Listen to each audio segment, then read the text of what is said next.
Son las 12. El Sistema Informativo de Canal 1 presenta CMI Mediodía. Duque dice que llega a Caldono a cumplir la palabra. Guardia Indígena ejerce seguridad en la reunión con el presidente. Avanza diálogo. Comienzan celebraciones del Día de las Víctimas en el país. Más de 8 millones de víctimas dejó la guerra en el país en 53 años. 295,000 miembros de la fuerza pública víctimas durante el conflicto.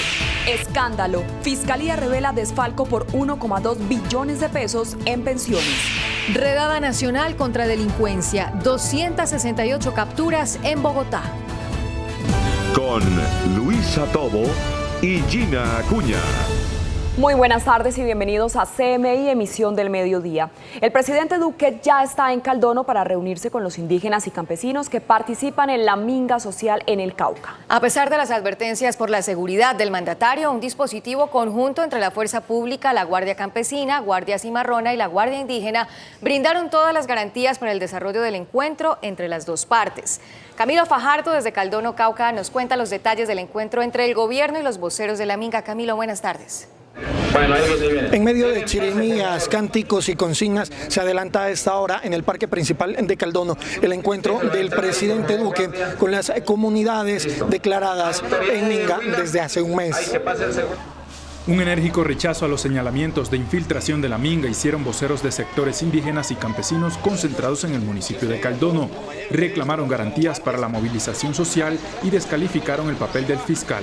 Que hoy lo que quieren es estigmatizar la minga, como siempre, terminar la minga, quizás en una posminga hacer masacres común y corriente. Por eso es lo que hoy se está mencionando. Aunque saben que la discusión política no arrojará resultados positivos en puntos como la defensa del medio ambiente, dicen que seguirán insistiendo en su oposición al fracking y las concesiones mineras a compañías multinacionales. Con relación a la parte de la política extractivista minero-energética y la protección del macizo colombiano y del Cauca en general. El despliegue de personal para garantizar la seguridad del casco urbano y el sector rural de Caldono tiene anillos de seguridad compuestos por policía, ejército y un importante número de indígenas y campesinos.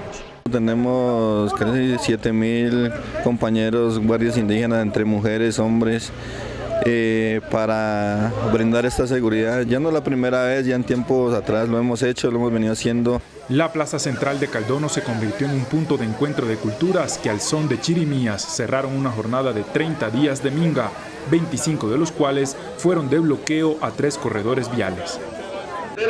Así culminan 26 días de acercamientos, 26 días de negociación, 26 días de bloqueo, cada uno de los cuales tuvo el cubrimiento especial de CMI La Noticia. Yo soy Camilo Fajardo desde el municipio de Caldono.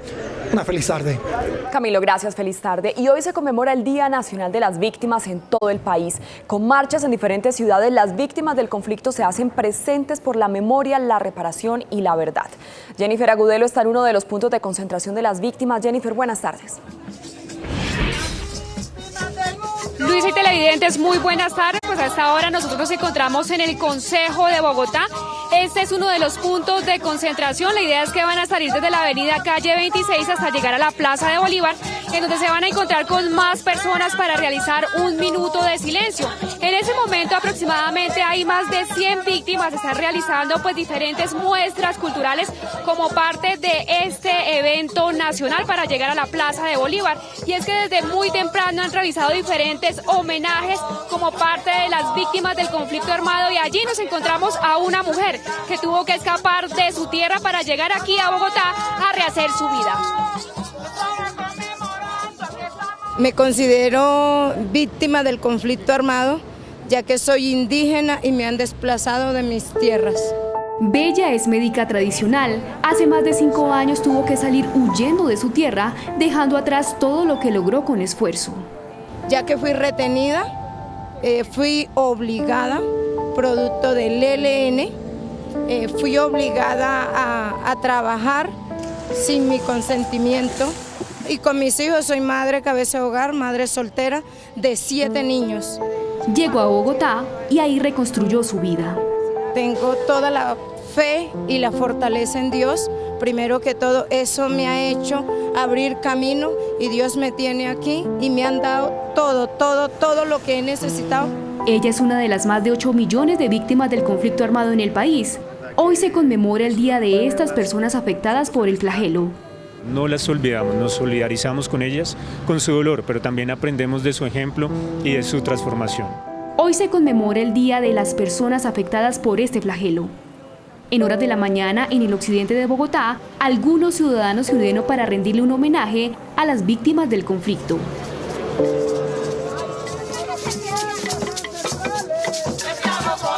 Mire, aquí siguen concentrados entonces aquí en el Consejo de Bogotá, pero yo quiero que ustedes también se unan a esta conmemoración y escuchen un poco de lo que ellos están haciendo. Son unos cánticos para exigir y para pedir por ese día. Estamos conmemorando, vamos todos a cantar. Estamos conmemorando, un aplauso por ustedes. Precisamente también nosotros nos encontramos aquí con una de las víctimas del conflicto armado. Él se llama Yodirlandi Palechor. Muy buenas tardes y cuéntenos entonces cuál es el llamado contundente de hoy. Buenas tardes, estamos en este momento queriendo decirle a las entidades competentes nacionales y distritales que las víctimas del conflicto de Bogotá está muy atrasado todo el cumplimiento de nuestros derechos en Bogotá, tanto a nivel de vivienda, educación, a nivel de salud, a nivel de socioeconómico. Las víctimas del conflicto en Bogotá tenemos unos problemas grandes y Bogotá se ha convertido en una de las principales ciudades más receptoras de víctimas de ese nuevo conflicto que hay en nuestros territorios. Entonces tenemos una gran preocupación. Bueno, muchísimas gracias. Y hay que decir que según las cifras de la Alta Consejería de las Víctimas, aquí en Bogotá hay un total de 347.394 víctimas. Y por ejemplo, en lo que va corrido de este año han llegado 9.000 personas. Desde el centro de Bogotá informó Jennifer Agudelo, CMI, La Noticia. Jennifer, pero ¿cuántas víctimas ha dejado el conflicto armado? La Unidad para las Víctimas reveló el último reporte que cifra en 8,8 millones las víctimas en 52 años de confrontación. Según la Unidad de Víctimas, a la fecha hay un reporte de 8.8 millones de personas afectadas por el conflicto armado. De estas, más de 7 millones cumplen con los requisitos para acceder a las medidas de la Ley de Víctimas. 347.000 de ellos están registrados en Bogotá. La mayoría provienen de los departamentos de Bolívar, Antioquia y Magdalena. El 51% de las víctimas son mujeres. En 8 años, más de 6.500.000 personas fueron víctimas del desplazamiento forzado, amenazas y abuso sexual. Y otro de los puntos a donde llegará la movilización de las víctimas es la Plaza de Bolívar en Bogotá. Allí se guardará un minuto de silencio en homenaje. Mauricio, buenas tardes. ¿Y a qué hora se cumplirá ese minuto de silencio? Luisa, Gina, televidentes, muy buenas tardes, pues los saludo desde aquí, desde la Plaza de Bolívar. El minuto de silencio se rindió en homenaje a las víctimas exactamente a las 12 en punto. Fue un evento simultáneo en todas las plazas de Bolívar del país. Aquí lo que se buscaba era guardar la memoria de todas las víctimas del conflicto armado en este día que se celebra, o se conmemora mejor, el Día Nacional de la Memoria y Solidaridad con las víctimas del conflicto en todo el país. Y nos acompaña el mayor Luis Fernando Barco, él es ejecutivo del Batallón Guardia Presidencial. Mayor, bienvenido. ¿Cuáles son los eventos que se tienen programados para el día de hoy? ¿Qué es lo que se tiene previsto para conmemorar este Día de las Víctimas? Gracias, Mauricio. El Ejército Nacional de Colombia se une hoy al Día de Solidaridad con las víctimas del conflicto. A nivel nacional, todas nuestras unidades a las 12 en punto paramos a hacer este minuto de silencio para demostrarle a las víctimas del conflicto que estamos con ellos, que somos los héroes por siempre. Mayor, ¿qué más se tiene previsto? Hoy se va a presentar un libro que se llama Memoria y Nostalgia, 6 historias de soldados, víctimas y sus familias, ¿no? Sí, el Comando del Ejército ha hecho una serie de actividades, algunas internas, algunas como la del día de hoy en la Plaza de Bolívar, que estamos compartiendo, porque víctimas no solamente somos los del Ejército Nacional, estamos en solidaridad con todas las víctimas que han sido y que han tenido que ver con este flagelo de la guerra. El Ejército hoy hace el lanzamiento, como tú dices, de unos libros a la par del minuto de silencio aquí, como te decía, en todas las unidades, empezando por nuestro comando del Ejército. Se hizo una ofrenda floral. Mayor, finalmente, ¿cuál es ese mensaje que se va a enviar a las víctimas?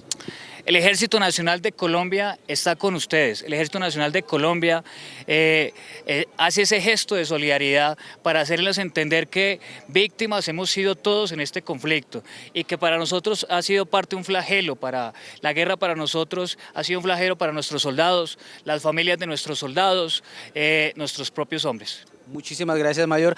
Aquí en la Plaza de Bolívar se congregaron muchas personas para asistir a este minuto de silencio y más tarde algunas marchas también se concentrarán aquí en la Plaza de Bolívar. Eso es todo desde el centro de Bogotá. Continúen ustedes con más información. Mauricio Beltrán, CMI La Noticia. Muy buenas tardes. Mauricio, muy buenas tardes, gracias. Uno de los departamentos que más ha sufrido los dramas del conflicto es Antioquia. En Medellín encontramos la historia de una víctima que hoy es emprendedora. Yusi, buenas tardes. ¿Cómo es la historia de esta mujer? Gina, buenas tardes. Es una historia tan conmovedora y desgarradora, pero que también tiene un final feliz. Se trata de María Elena Toro, a quien los paramilitares, por orden de los Castaño, le desaparecieron a 5 de sus familiares en la época de 1997. Ella con mucho esfuerzo se graduó de bachiller en el año 2013, luego en el año 2017 obtuvo una técnica en investigación judicial, pero no obstante, ella también realiza ahora muñecos de trapo con los que exorciza todo ese dolor y que además representan a cada uno de sus seres queridos desaparecidos y asesinados. María Elena Toro sufrió la desaparición forzada de 5 familiares en Frontino, Antioquia. 3 de ellos en el año 1996 a manos de los paramilitares, su hermana, su cuñado y su sobrina. Luego, un año después, en 1997, fueron sus 2 hijos. La desaparición de mi hijo, pues hasta el momento no sé el motivo ni la causa, porque mi hijo no trabajaba en la empresa, simplemente el día que le ocurrieron las cosas, el 22 de febrero del 97, iba para la ladrillera a dejarnos 600.000 pesos para pagar los servicios públicos que se debían y a dejarnos una moto. 10 años después encontró los restos de 3 de sus familiares en fosas comunes. Ya las víctimas perdimos la esperanza de saber la verdad y que este cuento se va a quedar en la impunidad. El valor fue el motor con el que logró impulsar un nuevo proyecto de vida como emprendedora. Haciendo estos muñecos exorciza la tristeza del pasado y los transforma en esperanza para quienes han sufrido por la violencia de los criminales. Hacen sus muñecos en nombre de sus familiares y de una vez en cada puntada lloramos. En Antioquia existe cerca de 1.300.000 víctimas de diferentes grupos armados sujetas a reparación.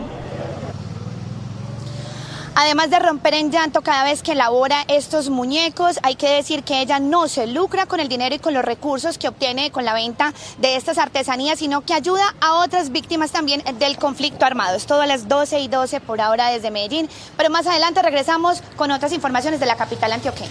Así es, Yusi, más adelante volvemos con usted, gracias. Y en Cali a esta hora también se cumple un homenaje a las víctimas en el Boulevard del Río, en pleno centro de la capital vallecaucana. Sebastián, muy buenas tardes. ¿Y cómo avanza este homenaje? Luisa, Gina, televidentes, muy buenas tardes. En Cali hay aproximadamente unas 208.000 víctimas del conflicto armado, cerca de 100.000 están vinculados a proyectos productivos de la alcaldía y en esos momentos precisamente ellas están aquí en el centro de la ciudad, están exponiendo sus casos, trayendo a la memoria cómo vivieron estos flagelos de la violencia, pero lo más importante que están hoy recalcando es buscar la manera de no ser revictimizados. Erlendi Cuero fue desplazada forzosamente por paramilitares y FARC de su natal Buenaventura en el 2000. Asesinaron a su padre y hermanos, pero hoy se dedica a la defensa de derechos humanos. No obstante, dice que aún sigue recibiendo intimidaciones de grupos ilegales por ejercer su labor. Yo he vivido varios hechos victimizantes, entre esos el asesinato de mi padre en manos de paramilitares.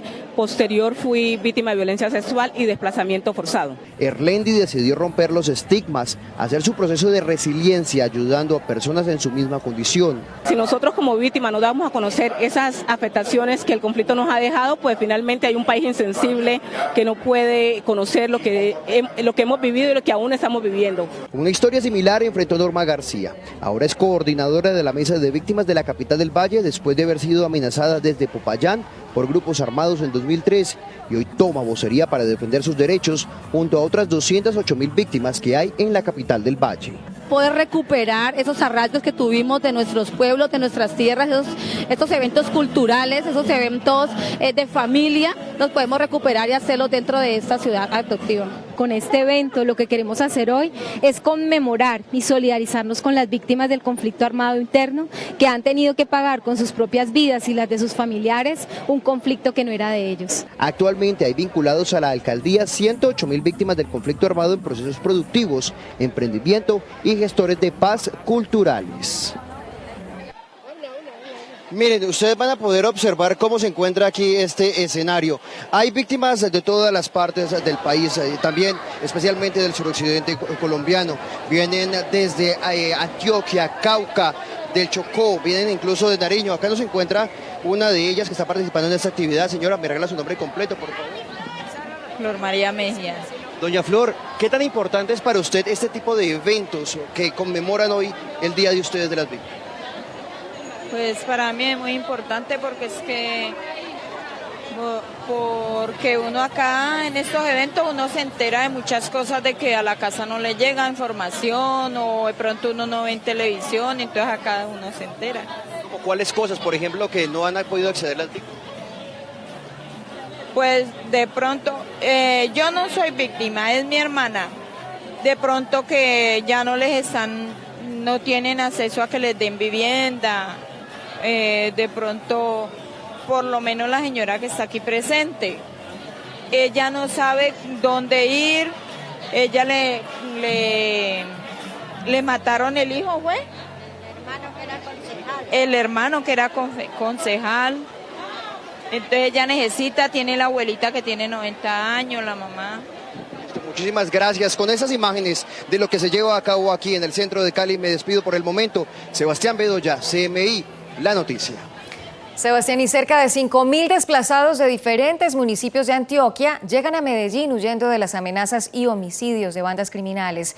Buscan seguridad, pero allí se enfrentan al drama de no recibir ayudas. Solo del Bajo Cauca son 3.500 los que han llegado en lo corrido del año. Solo con una maleta en su espalda y 10.000 pesos en sus bolsillos, llegó a Medellín hace 28 días Jesús Ricaute, un campesino de 30 años quien salió desplazado a lomo de mula desde su vereda ubicada a 4 días de Ituango, Antioquia, por enfrentamientos entre grupos armados.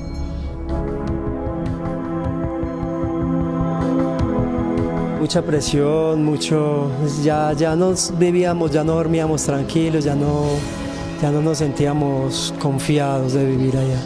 En Medellín pasa sus días en un albergue junto a su esposa y su hija de 2 años, sin ropa y comen lo poco que pueden, pues todo se quedó en su tierra.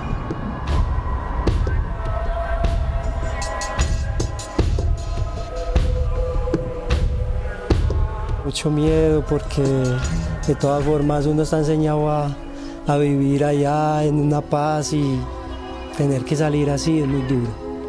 Él es uno de los 3.500 desplazados que, según las autoridades, llegaron desde enero de este año a la ciudad debido a los enfrentamientos entre grupos armados como el Clan del Golfo, Caparrapos y ELN. Una confrontación entre Caparrapos y el Clan del Golfo, dos organizaciones criminales que vienen enfrentándose. Las zonas más afectadas por desplazamiento forzado son norte y nordeste, además el Bajo Cauca con 1.500 desplazados de Tarazá y Caucasia. Solo en el municipio de Cáceres son 506, que ya es casi un pueblo fantasma. El desplazamiento forzado rural y urbano superó la capacidad de atención de la red en la ciudad, por lo que se hace necesaria la atención del gobierno nacional y así garantizar un pronto retorno a estas familias que día a día deben buscar un refugio para sobrevivir. Hacemos una breve pausa en CMI, emisión del mediodía, pero al regresar, espere, escándalo por corrupción en manejo de pensiones. Se perdieron más de $1 billón. Ya volvemos.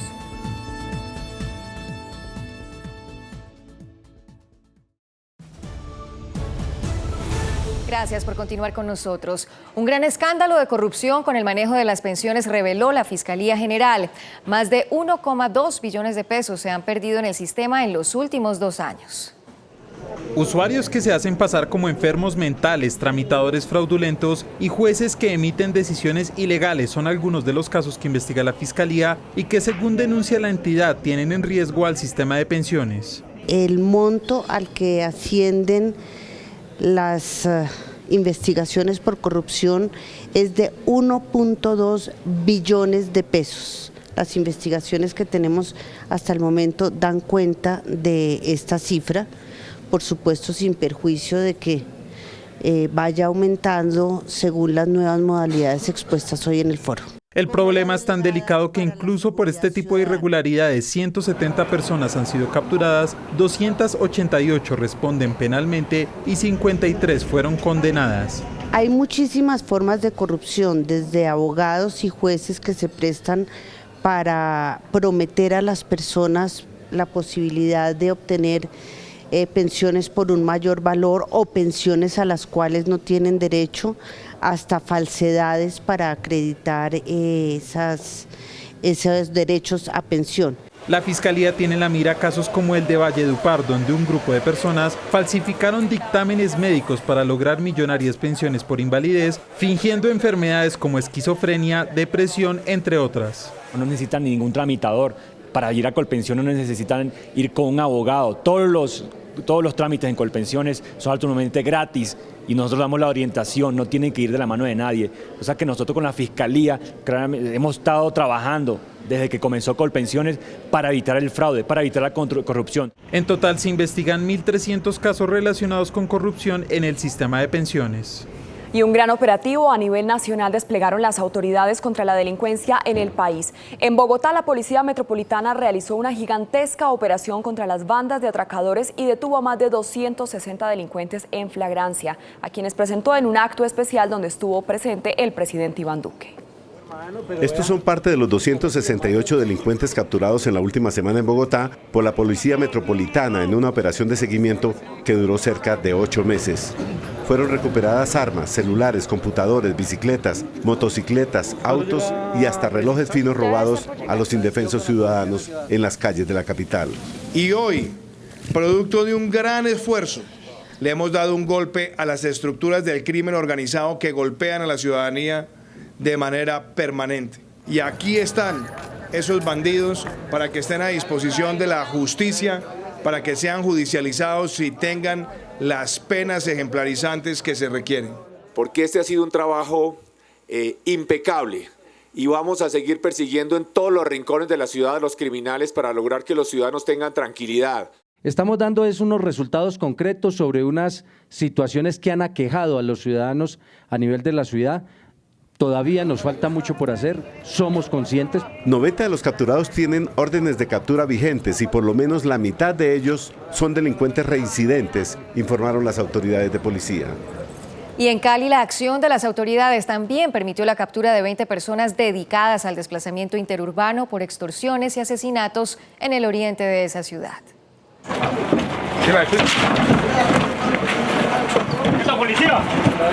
Más de 100 uniformados de la policía se tomaron un barrio del oriente caleño para desarticular una banda conformada por 20 personas dedicadas a la extorsión y desplazamiento interurbano.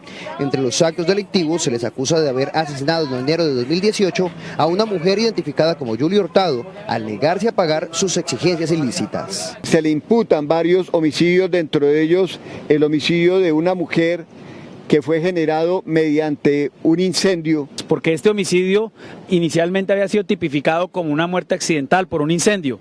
Al demostrar la policía que el incendio fue provocado, se puede tipificar como un homicidio. Por otra parte, en una ofensiva contra el hurto, fueron capturados en Cali 3 hombres que se dedicaban a abordar a sus víctimas en el norte del valle y el eje cafetero para luego hurtarles dinero y objetos de valor. Las autoridades los acusan de al menos 20 casos. El modus operandi que empleaban era seguir a sus víctimas en vehículo y en motocicleta, posteriormente los abordaban y a la fuerza eran llevados a hacer retiros en cajeros electrónicos. Durante los procedimientos se les incautó dinero en efectivo, joyas, teléfonos celulares y armas de fuego. Y en Barranquilla la policía puso en marcha una ofensiva nacional en contra del hurto en todas sus modalidades. Especialmente se busca desarticular redes que reclutan menores en los colegios de la ciudad para utilizarlos en la venta de estupefacientes en los centros educativos. Fabián, buenas tardes. ¿Y cómo se desarrollará esa ofensiva? Luisa, muy buenas tardes. Mire, el objetivo de la policía es llegar a los distintos planteles educativos en Barranquilla y concientizar a los jóvenes para que no hagan parte de las estructuras delincuenciales. Pues una vez hacen parte de ellas, los ponen a robar motocicletas, bicicletas, a los conductores y a los pasajeros de los buses urbanos y también el delito más recurrente, el robo a celulares. Lo que busca la policía es atacar el delito del hurto entre los jóvenes de manera preventiva. Porque vemos que en la población de niños, niñas y adolescentes es donde están principalmente las víctimas, pero al mismo tiempo los victimarios. Hoy la policía mostró los resultados de los operativos realizados en las últimas 48 horas. Se logra una importante incautación de estupefacientes, tanto bazuco, cocaína, marihuana. Los profesores del colegio en donde se llevó a cabo la actividad sostienen que la policía debe emprender más acciones a favor de la juventud de los sectores del suroriente de Barranquilla. Recibimos con mucho agrado esta campaña de promoción de la Policía Nacional, teniendo en cuenta de que siempre nos han preocupado esos temas que tienen que ver con el uso de sustancias alucinógenas. La policía adelantará esta jornada en otros colegios de la ciudad. Gina, la policía antinarcóticos aquí en Barranquilla también realiza lo propio. Llegan a los planteles educativos y mediante charlas concientizan a la población estudiantil de las consecuencias que trae no solo para su organismo y para su núcleo familiar el consumo de estupefacientes. Desde Barranquilla, Fabián Lesmes, CMI, La Noticia. Fabián, gracias. Feliz tarde. Estos son los titulares de las noticias que hemos desarrollado hasta el momento en CMI, emisión del mediodía. Duque dice que llega a Caldono a cumplir la palabra. Guardia Indígena ejerce seguridad en la reunión con el presidente. Avanza diálogo. Comienzan celebraciones del Día de las Víctimas en el país. Más de 8 millones de víctimas dejó la guerra en el país en 53 años. 295.000 miembros de la fuerza pública víctimas durante el conflicto. Hola, ¿qué tal? Muy buenas tardes, bienvenidos a las noticias del mediodía. Finalmente, la Copa América del próximo año tendrá 2 sedes separadas por 6.813 kilómetros, que es la distancia que hay entre Bogotá y Buenos Aires. Pero bueno, la decisión la tomó hoy Conmebol en Río de Janeiro. Tras el escándalo del FIFA-Gate, las relaciones entre Estados Unidos, la FIFA y la Conmebol habían crecido bastante. Es más, la Federación Norteamericana quedó con la sede conjunta del Mundial 2026 y deseaba la Copa América 2020. Pero en los últimos meses un distanciamiento se produjo entre Sudamérica y Estados Unidos. La Conmebol finalmente desechó esa posibilidad y el pasado 13 de marzo, luego de una reunión en Miami entre Alejandro Domínguez y los 10 países miembros de la Confederación Sudamericana, se confirmó que la sede sería en Sudamérica y que los países que ya habían postulado su candidatura conjunta para la Copa América 2020 eran Argentina y Colombia. En nuestro país, el presidente de la Federación, Ramón Yesurún, inició un arduo proceso para hacer atractiva la propuesta y el presidente de la República, Iván Duque, cristalizó todo al darle el apoyo del gobierno, apoyo que venía acompañado de exenciones tributarias para el torneo de selecciones más antiguo del mundo. Casi un mes después de haberse presentado la propuesta en Miami, hoy el Consejo de la Conmebol oficializó a ambos países como organizadores de la edición 2020. De ese año en adelante, la Copa América estará alineada con la Eurocopa, así será más fácil que los jugadores sean prestados a sus selecciones. Bueno, serán entonces 2 grupos de 6 equipos cada uno. Clasificarán los 4 primeros en cada serie para mantener las llaves directas en cuartos de final, semifinal y la gran final, que todavía no tiene sede.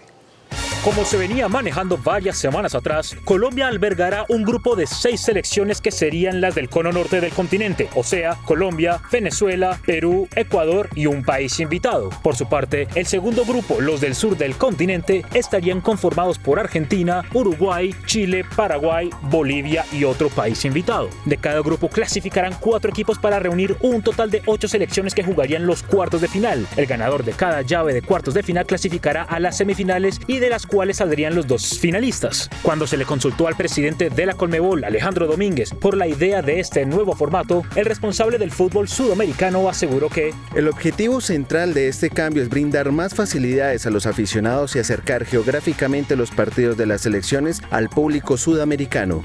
El aficionado podrá disfrutar de al menos 5 partidos de su selección, lo que refuerza el espectáculo y la fiesta deportiva. La competición, que se realiza para ajustar el calendario sudamericano con el europeo, se disputará en el mes de junio el próximo año.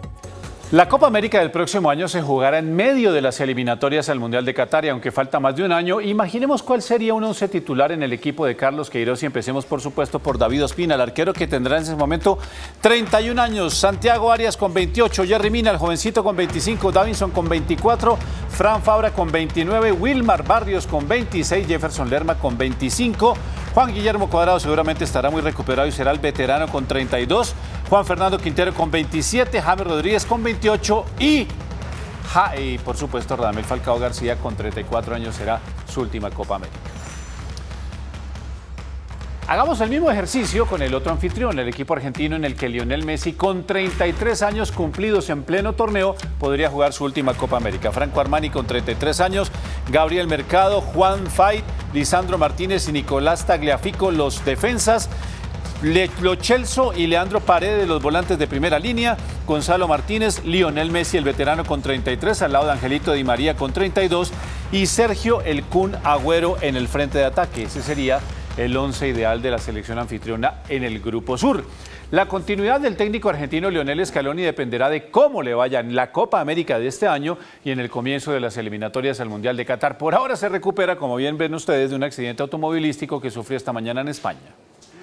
Lionel Scaloni, quien desde que asumió como técnico de la selección argentina ha tenido que afrontar varios golpes deportivos, como la derrota ante Venezuela del pasado 22 de marzo, hoy sufrió otro, pero de verdad. El entrenador, que reside en Mallorca, España, fue atropellado por un automóvil en el estacionamiento del colegio donde estudia su hijo y al que Scaloni había ido a llevar montado en su bicicleta. Las alarmas de inmediato se prendieron en Argentina, pero el hecho no pasó a mayores luego de que el mismo Scaloni publicara esta fotografía en redes sociales señalando que el choque no le dejó más que unos cuantos puntos en su rostro. Scaloni por ahora solo tiene asegurado su puesto en la selección hasta la Copa América de este año y dependiendo de cómo le vaya, se sabrá si podrá ser el técnico del albiceleste en el certamen que organizarán en el 2020 en conjunto Argentina y Colombia. Chile fue campeón de las últimas 2 ediciones de Copa América en 2015 y 2016. Mucho ha cambiado el equipo que hoy es dirigido por el colombiano Reinaldo Rueda. El torneo más reciente se disputó entre el 3 y el 26 de junio de 2016 en los Estados Unidos. Se llamó Copa América Centenario en honor a los 100 años del torneo. Chile logró defender el título que había conseguido en 2015. Los australes fueron segundos del grupo D.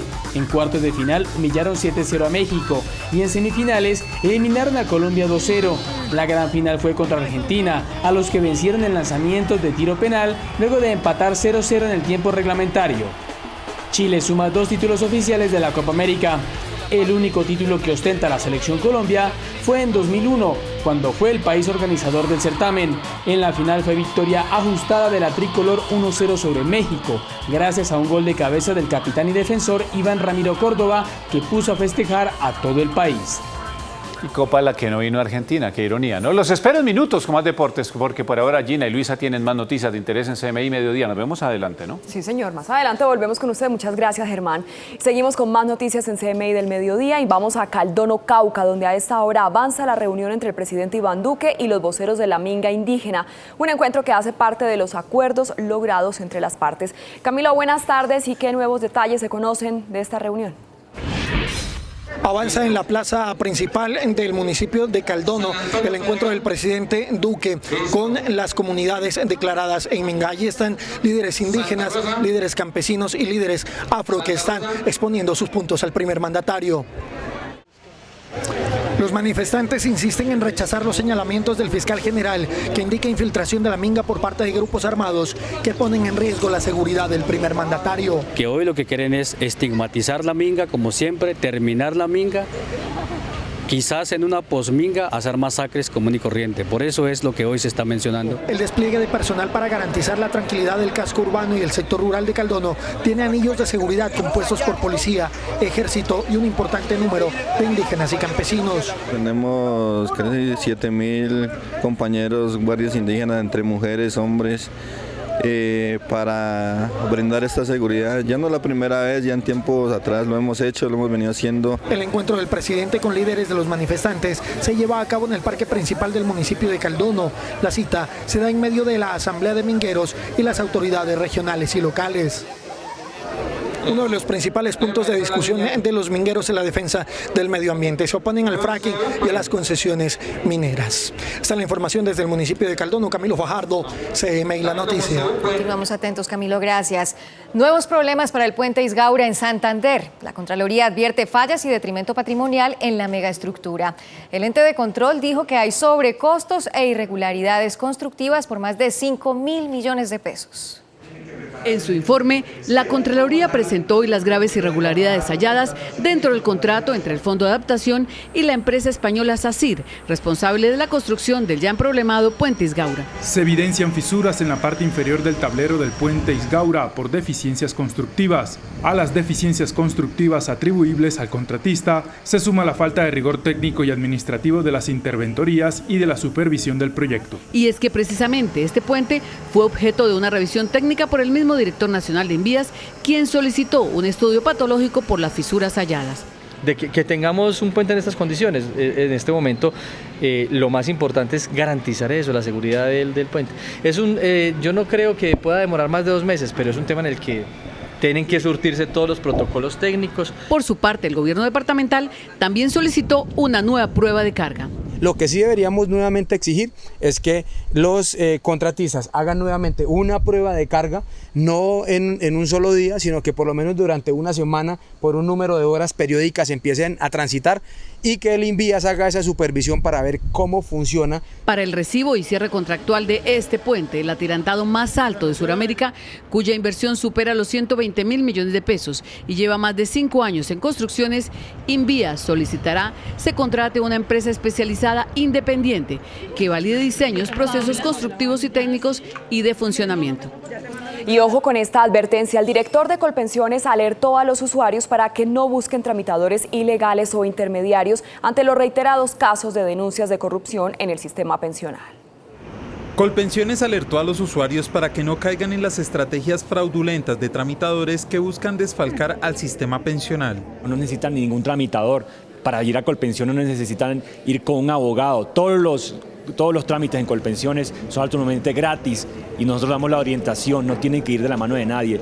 O sea que nosotros con la Fiscalía hemos estado trabajando desde que comenzó Colpensiones para evitar el fraude, para evitar la corrupción. Y es que la Fiscalía prendió las alarmas ante el aumento de casos de corrupción detectados en el sistema de pensiones. Hay muchísimas formas de corrupción, desde abogados y jueces que se prestan para prometer a las personas la posibilidad de obtener pensiones por un mayor valor o pensiones a las cuales no tienen derecho, hasta falsedades para acreditar esos derechos a pensión. Según el ente investigador, el desfalco en el sistema es superior a 1.2 billones de pesos. Hay polémica en Aguachica porque a los estudiantes de un colegio les dan de merienda y almuerzo mango biche, un pan y una bolsa de leche que no supera los 1.000 pesos. Las denuncias las hicieron estudiantes padres de familia que en varias instituciones educativas de Aguachica les dan un pan de queso, una pequeña bolsa de leche y un mango biche. Claro, yo no estoy de acuerdo que a nuestros niños del municipio le estén dando unos mango biche, que esto no le va a alimentar ni no le aporta nada. Los padres de familia exigen a la gobernación del Cesar respeto para sus hijos y que al menos les entreguen un mango maduro o en su efecto otra clase de fruta. En estos momentos la alimentación que le están dando a los niños como merienda, el cual le están recibiendo un mango biche, el cual la niña no lo pudo consumir, me lo trajo a la casa que ni yo mismo fui capaz de consumirlo. El edil Carlos Arturo García Reyes dijo que el Consejo Municipal había hecho la advertencia a la gobernación sobre las inconsistencias que se vienen presentando. Es un mango biche que le están entregando a nuestros estudiantes cuando hay un presupuesto que se le entrega a través del programa de alimentación escolar PAE para que se le pueda dar un refrigerio más digno a nuestros estudiantes, a nuestros niños. La secretaria de Educación del municipio dijo que son conscientes del problema, pero que es responsabilidad del departamento del Cesar. Ya se elevamos estas quejas al departamento, pues ellos son los encargados de operar el programa de alimentación escolar en el municipio. Aguachica se convirtió en escándalo nacional en el 2016 al trascender un video en redes sociales sobre las pésimas condiciones en que los niños recibían la comida. Y escuchen esta lamentable historia. En el sur de Bogotá, una pareja botó en una bolsa negra de basura el cuerpo de un bebé de 15 días de nacido. Las autoridades investigan este hecho y las causas de la muerte. Natalia, buenas tardes. ¿Y qué nuevos detalles se conocen de este caso? Buenas tardes, Luisa. Cordial saludo para usted y para todos los televidentes. Mire, pues yo quiero mostrarles, fue justamente aquí, en esta esquina, en donde ocurrieron los hechos. De acuerdo con las versiones que nos han entregado algunos residentes de este barrio, que es el barrio Caracolí, ubicado en la localidad de Ciudad Bolívar, habría sido una mujer aparentemente joven la que habría bajado por esta calle con su pareja, y sería justamente en este punto en donde habría arrojado una bolsa negra de basura que al interior lastimosamente llevaba un cuerpo de un bebé aproximadamente de 15 días de nacido. En cámaras de seguridad quedaron registrados los hechos. Como se observa en el video, sin dolor, esta pareja bota en una bolsa de basura a un bebé de 15 días de nacido. El hecho se conoció por las intensas llamadas que realizaron los vecinos del barrio Caracolí en Ciudad Bolívar al 123. La verdad, estamos consternados con esto que está pasando acá en nuestra comunidad, que nadie se iba a imaginar pues que fuera una criatura y más ya sin vida. Que lo tiraron ahí de verdad como si fuera un pedazo de carne. Es algo como de mera humanidad, como de concientización de cómo uno va a hacer eso con un recién nacido. La fiscalía y la policía llegaron hasta el punto y encontraron que el bebé llevaba varias horas fallecido. Joana Jiménez, representante de la Fundación Gilma Jiménez, hace un llamado para cesar estos actos violentos. Por favor, hablen, denúncien, no se vuelvan cómplices de estos zampones violadores y asesinos de niños. Las autoridades continúan investigando las causas de la muerte del menor.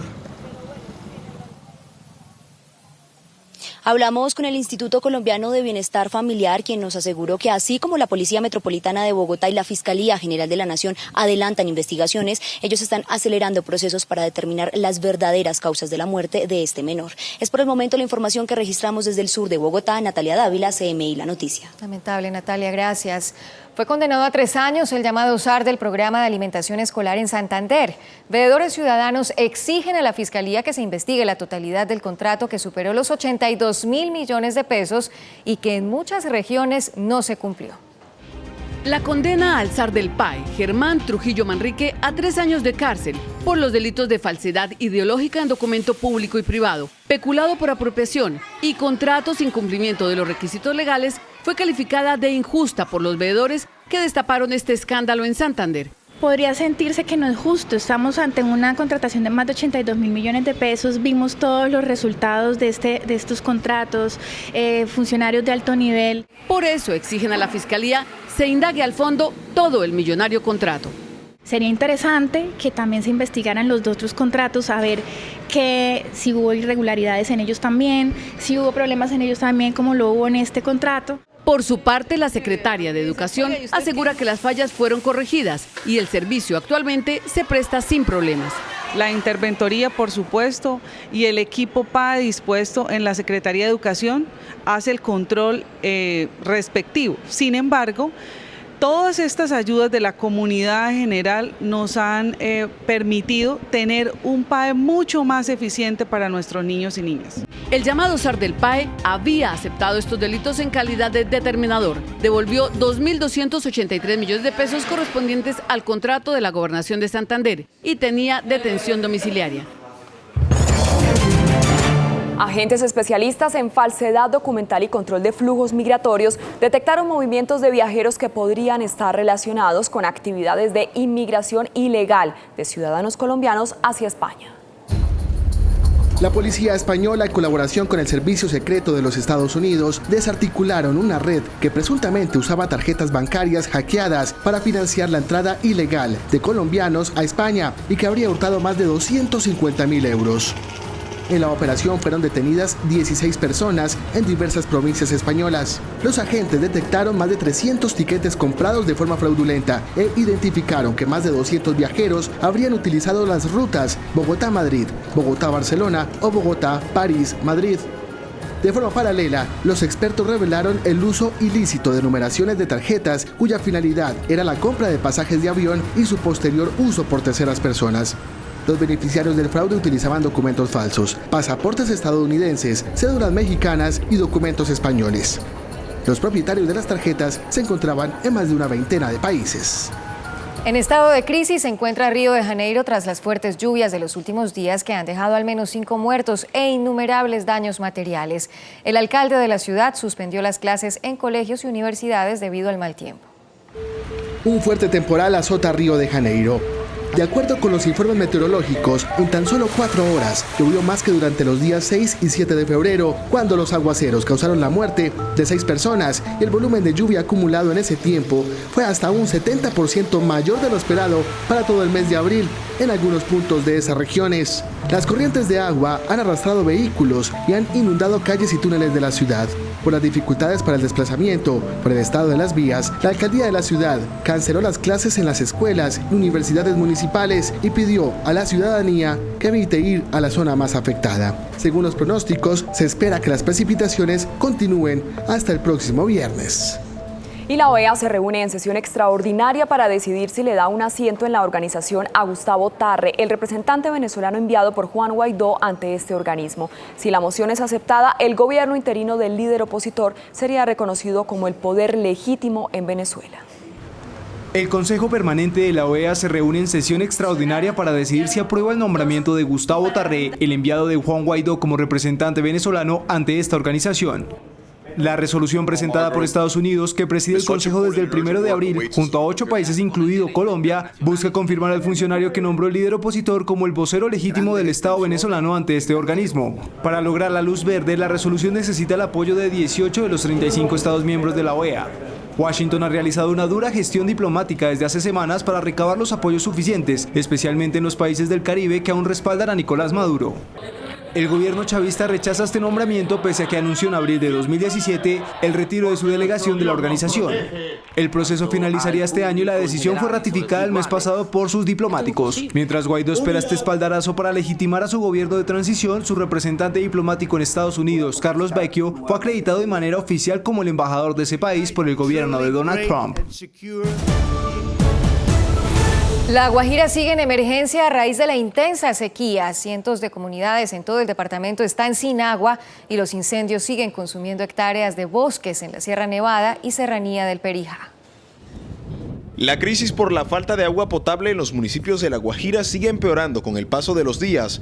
Las altas temperaturas continúan causando la disminución de los afluentes que alimentan acueductos y surten a comunidades, afectando a miles de personas en toda la región. Estamos atendiendo a los municipios con carros cisterna para poder abastecer el líquido preciado. Las comunidades indígenas guayú son las más afectadas por las condiciones del desierto, ya que se dificulta el envío de líquido a través de carros cisternas. Cultivos secos y animales a punto de morir de sed es el panorama en rancherías guayú como el Guásimo, ubicada a orillas del cauce del río Ranchería, que está prácticamente sin agua. ¿Y qué nos afecta? En la familia nuestra, que nos vamos a tener como alimentar a nuestros hijos. A su vez, los incendios forestales siguen avanzando, consumiendo cientos de hectáreas en los sistemas montañosos más importantes de la región.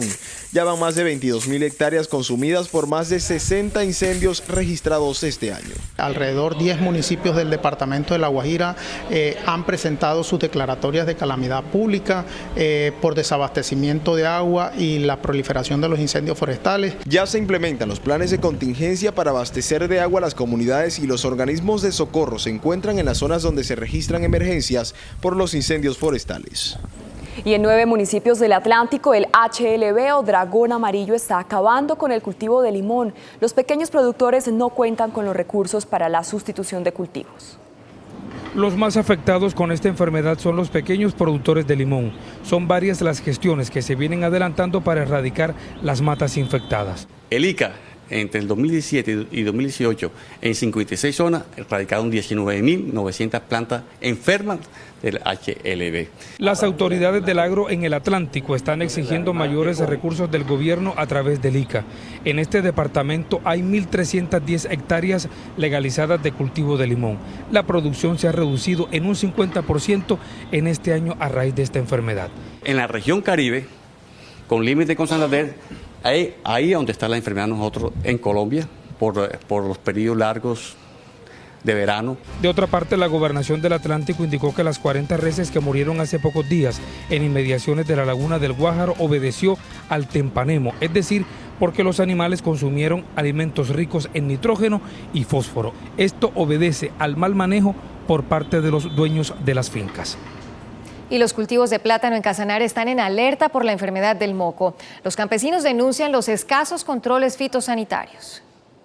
Agricultores de Casanare vienen denunciando que por falta de controles fitosanitarios por parte del ICA, la enfermedad del moco está afectando sus cultivos de plátano.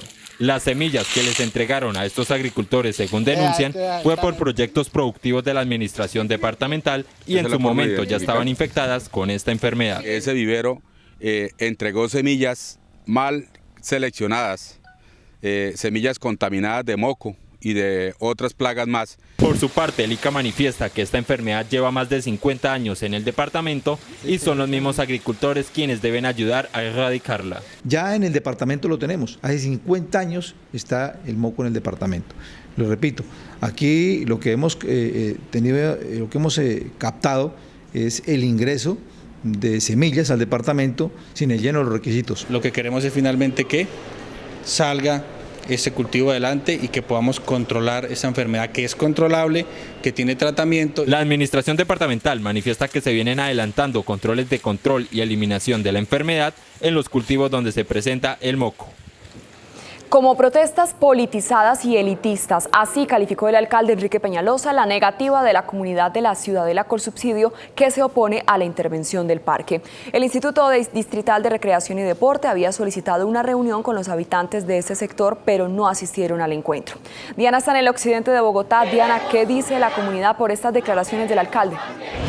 Hola, ¿qué tal? Muy buenas tardes. No cayeron nada bien las declaraciones del alcalde Enrique Peñalosa en este sector de Engativá. Como ustedes pueden ver, los habitantes insisten en la protesta y hasta ahora adelantan una abrazatón para rechazar la intervención que proyecta adelantar el distrito en el Parque Ciudadela Colsubsidio. Además de las canchas sintéticas, también se contempla un proyecto del acueducto que busca construir una ciclorruta elevada entre la localidad de Engativá y la localidad de Suba. Nosotros desde muy temprano hemos estado con la comunidad y les hemos preparado el siguiente informe. Cercado.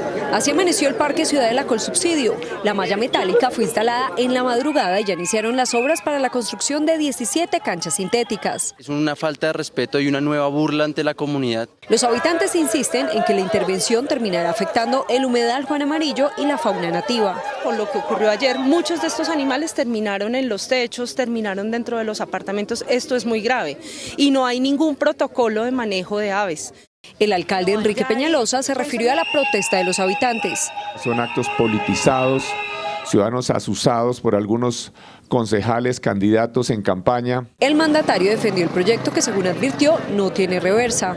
Algunos de los vecinos en estos sectores se molestan porque se conecte a los ciudadanos de barrios de menores recursos a sus barrios de mayores recursos. Eso es totalmente falso, porque acá no estamos hablando de si somos de estrato 6, 5, 4, eso no importa. Acá estamos hablando del humedal y el humedal nos beneficia a todos, seamos de estrato 1, seamos de estrato 6. Eso es lo que estamos defendiendo, el humedal que nos brinda oxígeno.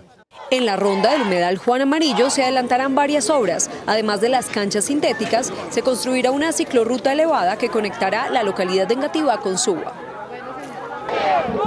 Por lo pronto continuarán las protestas de la comunidad aquí en esta zona del noroccidente de la ciudad. Según advierte la comunidad, harán respetar una decisión judicial de diciembre del año pasado que prohíbe adelantar cualquier tipo de obra o de recreación activa en los humedales de la capital. Información que originamos en directo desde Ciudadela Colsubsidio. Diana Giraldo en CMI La Noticia. Diana, muchas gracias. Y atención a esta noticia, el uso de tablets inteligentes para el servicio de taxi en Bogotá no sería obligatorio, según un proyecto de derecho que prepara el Ministerio de Transporte.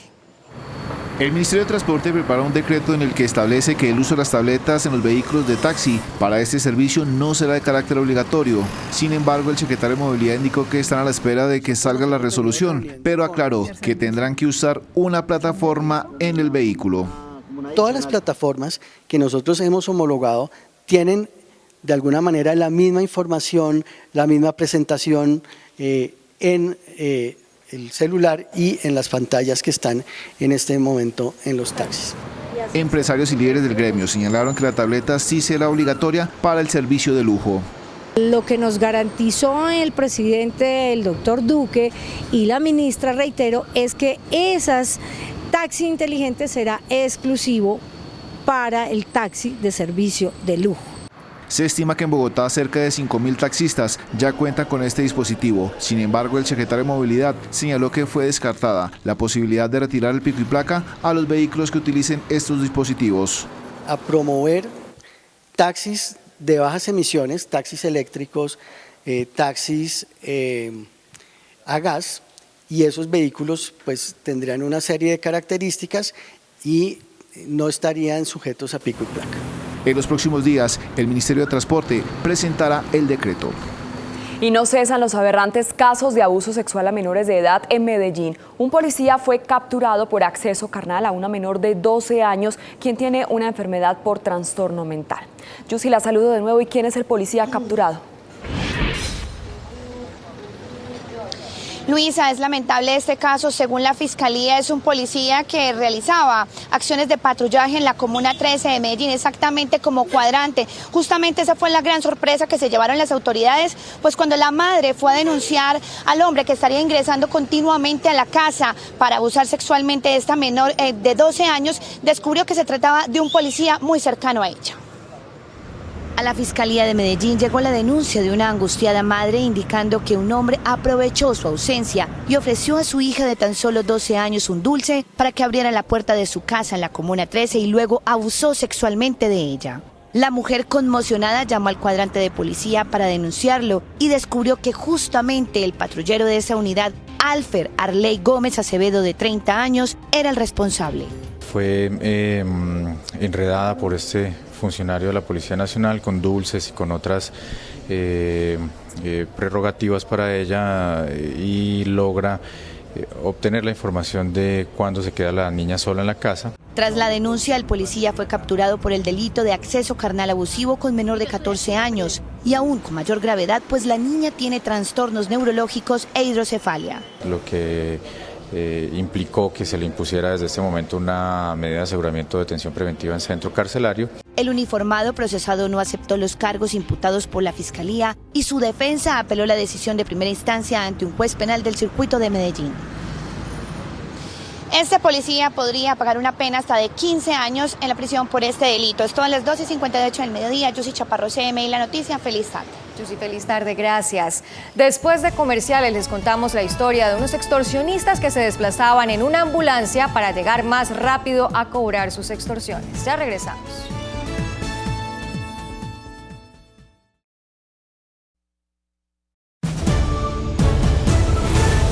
Y regresamos al centro de Bogotá con las marchas en homenaje a las víctimas del conflicto armado. Jennifer, buenas tardes. ¿Cómo avanza la movilización?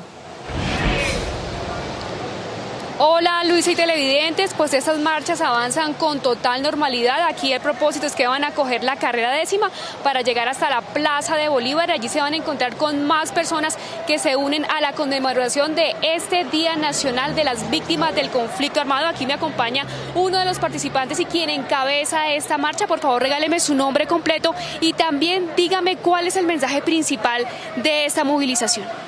Mi nombre es Aníbal Torres, soy director de la Fundación Lazos de Honor, soy ODB, Organización de Defensa de Víctimas de la Mesa Nacional, Mesa Distrital y Mesa Local. Hoy, en esta movilización lo que estamos haciendo es visible, que las víctimas estamos, que las víctimas reclamamos nuestros derechos, que tenemos parte en este espacio para poder sobrevivir nosotros, porque acá lo que hacemos nosotros es sobrevivir con todos nuestros hechos victimizantes.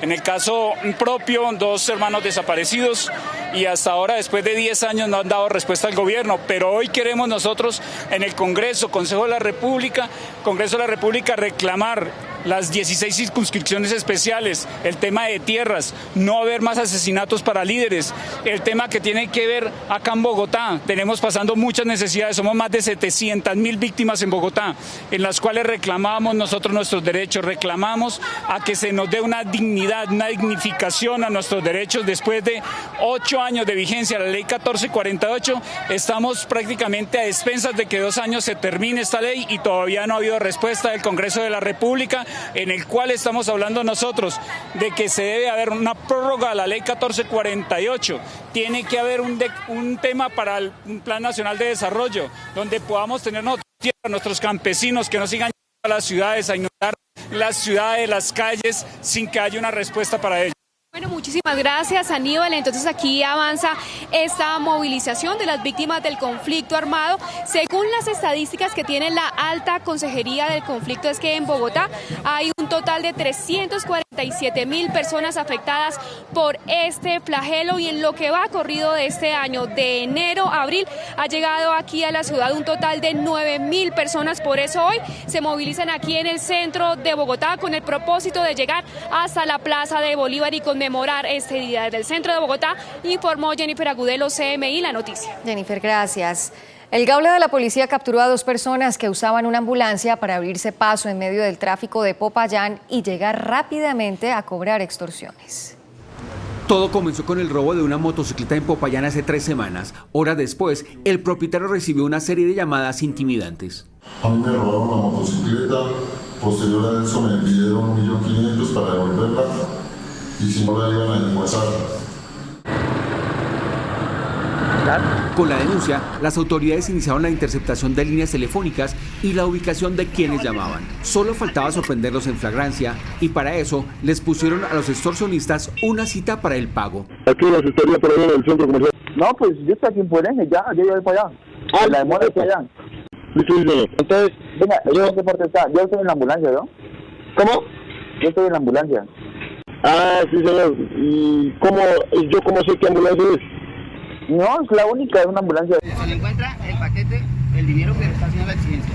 Estas 2 personas, estos 2 delincuentes, uno era el paramédico de la ambulancia y otro era un auxiliar de enfermería, quienes al parecer no era su primera ni la única víctima, sino que venían desarrollando esta actividad criminal hace varios meses. En los primeros 90 días del año, la policía ha recibido 1.710 denuncias por extorsión, un promedio de 19 al día.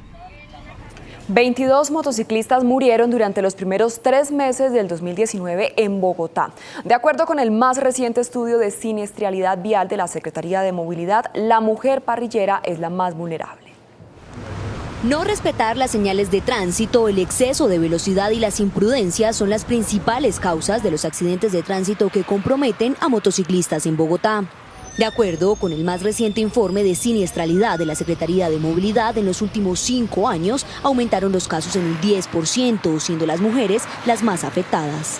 Porque es la que va de parrillera y es la más vulnerable al momento de que se den las colisiones en este tipo de accidentes. Los horarios pico de 6 a 8 de la mañana es donde más accidentalidad se presenta. Las localidades donde más siniestros con motorizados se presentan son Usaquén, Suba, Chapinero y Teusaquillo. Los últimos 2 casos graves ocurrieron, uno en la calle 161 con Novena, donde un motociclista se estrelló contra el tren de la Sabana, y otro en la localidad de Engativá por imprudencia vial, según confirmó la Secretaría de Movilidad. El coronel encargado de la Policía de Tránsito de Bogotá aseguró que después del peatón, el actor vial más vulnerable es el motociclista. Son los más vulnerables, ya que se han visto envueltos en este tipo de accidentes en el 43% de los casos que han ocurrido en Bogotá. La recomendación es utilizar todos los elementos de protección que están establecidos, tanto chaquetas especiales de protección, rodilleras, casco. Dentro de las estadísticas, las personas entre 18 y 34 años de edad y que tienen menos de 10 meses de experiencia son las principales víctimas en accidentes de tránsito. Continúa siendo delicada la situación de orden público en Bello, Antioquia, y sectores como la Comuna 13 y el corregimiento de Altavista en Medellín. Enfrentamientos armados desencadenan una gran cantidad de homicidios y el temor crece en la población. Son 31 homicidios en lo corrido del año 2019 los que encienden las alertas por el conflicto entre las bandas Los Pachel y Los Mesa y Niquía Camacol en Bello. Aquí hay una situación clara, y es que efectivamente la tasa de homicidios que viene en aumento en la ciudad de Medellín está directamente relacionada a la confrontación entre organizaciones criminales. Aunque en Bello autoridades han logrado la captura de 417 personas señaladas de ser presuntos delincuentes, el conflicto se ha extendido a otros barrios de Medellín, como la Comuna 13 y también el corregimiento de Altavista. Esto ha aumentado las cifras de homicidios en la ciudad, que ya va en 181 muertes violentas, 173 de ellos son hombres y 8 mujeres. Y en CMI Mediodía seguimos midiendo las preferencias electorales de cara a las elecciones de alcaldes en las principales ciudades del país. Hoy tenemos los resultados de las encuestas del Centro Nacional de Consultoría en Manizales. Si los candidatos a la alcaldía de Manizales fueran, ¿por cuál de ellos votaría usted? Jorge Hernán Yepes, 7%. Carlos Mario Marín, 7%. Jorge Hernán Mesa, 7%. Víctor Cortés, 6%. Darío Arenas, 5%. Alejandro Vallejo, 4%. Luis Fernando Acevedo, 4%. Andrés Felipe Betancur, 2%. Diego María Arias, 1%. Ninguno, 29%, no sabe, no responde, 28%. Esta es la ficha técnica de la encuesta.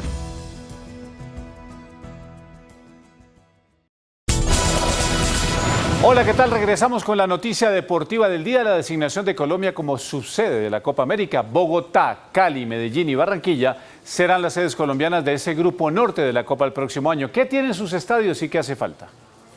Definida la Copa América en conjunto, Colombia tendrá 4 ciudades que albergarán la zona norte, en la cual se encuentran Brasil, Ecuador, Perú, Venezuela, Colombia y un invitado. Estos estarán repartidos entre Bogotá, Cali, Medellín y Barranquilla. Precisamente estas 3 últimas ciudades fueron sedes en el 2001. En el Estadio Metropolitano se llevaron a cabo 3 compromisos del Grupo A.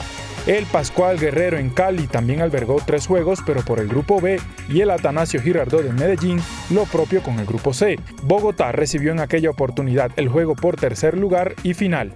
Si bien se jugarán posterior al hexagonal ya mencionado, cuartos de final, semifinal y final, no se ha establecido las selecciones que irán a las distintas sedes. En Barranquilla, el Estadio Metropolitano cuenta con una iluminaria que fue cambiada el pasado mes de octubre. A pesar de esto, en los próximos días serán nuevamente cambiadas para cumplir con las exigencias de la Conmebol. Las sillas del Roberto Meléndez cumplen con lo requerido por ley. Un punto clave a mejorar es el ingreso al escenario. Precisamente las inmediaciones de este han sido constante objeto de crítica por la inseguridad de la zona. Constantes robos que se presentan se suman al difícil acceso a las vías del Roberto Meléndez. El Atanasio Girardot, que también fue una de las sedes en el 2001, actualmente cuenta con una capacidad para 44.700 espectadores. Redujo esta en 9.000 hinchas luego del Mundial del Sub-20. El gramado del estadio, que presentó algunas inundaciones, ha tenido una mejora sustancial en el drenaje, luego de una inversión de 1.100 millones de pesos para su mejoría. Cali, capital deportiva de América, cuenta con el Estadio Pascual Guerrero, considerado uno de los más modernos del país. Tiene una capacidad de 38.550 espectadores, sistema de iluminación conformado por más de 1.300 bombillas. Actualmente se adelanta un proyecto para renovar a tecnología LED antes de culminar el 2019. Sí, la verdad es que estamos felices de oír esa noticia. Yo creo que Cali hoy más que nunca está preparada desde el punto de vista físico para hacer un torneo fabuloso. El Campín, que en su momento vio la final del torneo de selecciones más antiguo del mundo, ha sido tal vez el que más ha recibido cambios. Más de 15 obras se realizaron para la adecuación de este, entre ellas el mantenimiento de la gramilla y la instalación de 800 sillas. Pero sin duda, uno de los aspectos claves a mejorar es la seguridad alrededor de este, el cual también ha sido objeto de crítica por parte de los asistentes a los distintos eventos deportivos. Comienzan esta tarde los cuartos de final de la Liga de Campeones de Europa. Davinson Sánchez estará con Tottenham en el duelo británico frente a Manchester City. Cada vez está más cerca la orejona del Estadio Wanda Metropolitano de Madrid, que recibirá la gran final de la Champions League el próximo 1 de junio. El Tottenham Hotspur, que tendrá al defensor colombiano Davinson Sánchez y que estará estrenando su nuevo estadio en el plano internacional, recibirá al Manchester City de Pep Guardiola, quizás el gran candidato al título. We know very well that City is doing fantastic. They have unbelievable player, one of the best staff with coaching staff and manager on the wall. Sin embargo, en el City respetan a un equipo de mucha jerarquía como lo es el Tottenham. It's the second time that Spurs play at home. So we know exactly what we are going to face. It's in our hands how we have to handle it. Mientras tanto, en lo que a priori es la llave más desigual de todas, el Liverpool recibe al Porto, al igual que en los octavos de final de la edición anterior, aunque lejos están los dirigidos por Jürgen Klopp de creer que será una llave fácil. It's all about showing exactly the right amount of respect, but not a little bit more, because we have to be strong. Ambos juegos comenzarán sobre las 2 de la tarde. Cristiano Ronaldo parece estar totalmente recuperado de su lesión y viajó a Holanda con la Juventus para enfrentar este martes al Ajax. La máxima estrella de la Juve entrenó con normalidad junto a sus compañeros bajo las órdenes de Maxi Allegri, luego de recuperarse de una lesión en el flexor del muslo derecho que, recordemos, sufrió en la pasada fecha FIFA jugando para la selección de Portugal. CR7 está de regreso y hace parte de los convocados por el entrenador Allegri, que viajaron a Ámsterdam, Holanda, para enfrentar este miércoles a Ajax en el juego de ida por cuartos de final de la Champions League. Once Caldas derrotó 1-0 a Envigado en el cierre de la fecha 14 y saltó al sexto lugar de la tabla. Cali ahora es el octavo con 20 puntos, los mismos de Patriotas, que es noveno. En el estadio Palo Grande de Manizales, el Blanco se impuso 1-0 al Envigado con un solitario gol del antioqueño Juan David Rodríguez. Este resultado regresa al Once Caldas al grupo de los 8 primeros que disputarán los cuadrangulares finales. Es positivo, nadie nos dijo que iba a ser fácil. Yo creo que Envigado, un rival difícil, nosotros tuvimos perseverancia, paciencia, yo creo que lo merecíamos y fruto de ello es el gol al final. Completada la fecha 14 de la Liga Águila, Millonarios es líder, seguido por Junior, Tolima, Pasto y América. El Once Caldas ascendió al sexto lugar con 21 puntos y más 2 en la diferencia de gol. Cúcuta es séptimo y cierra los 8 primeros el Deportivo Cali con 20 puntos. El colombiano Daniel Felipe Martínez bajó del segundo al cuarto puesto de la clasificación general de la Vuelta al País Vasco luego de disputarse la segunda etapa. La segunda etapa de la carrera española fue ganada por el francés Julian Alaphilippe, ratificando su gran momento y favoritismo para llevarse la general individual. El mejor colombiano del día fue Daniel Martínez en la casilla 18, Sergio Luis Henao en la 26 y Carlos Betancourt terminó en la 27. La clasificación general sigue siendo dominada por el alemán Maximilian Schachmann. El polaco Michel Kwiatkowski desplazó de la segunda posición al colombiano Daniel Felipe Martínez, que ahora es cuarto a 14 segundos del líder. Este miércoles se correrá la tercera etapa de la Vuelta al País Vasco con 191 kilómetros, 3 puertos de montaña y un final en un difícil ascenso de 1.4 kilómetros. Nos vemos esta noche en emisión central de CMI con más deportes. Por ahora Luisa tiene más en la emisión de mediodía. Don Germán, nos vamos a una breve pausa, pero al regresar les contaremos qué pasa hoy en Israel, las elecciones en las que se juega su futuro político. Ya regresamos.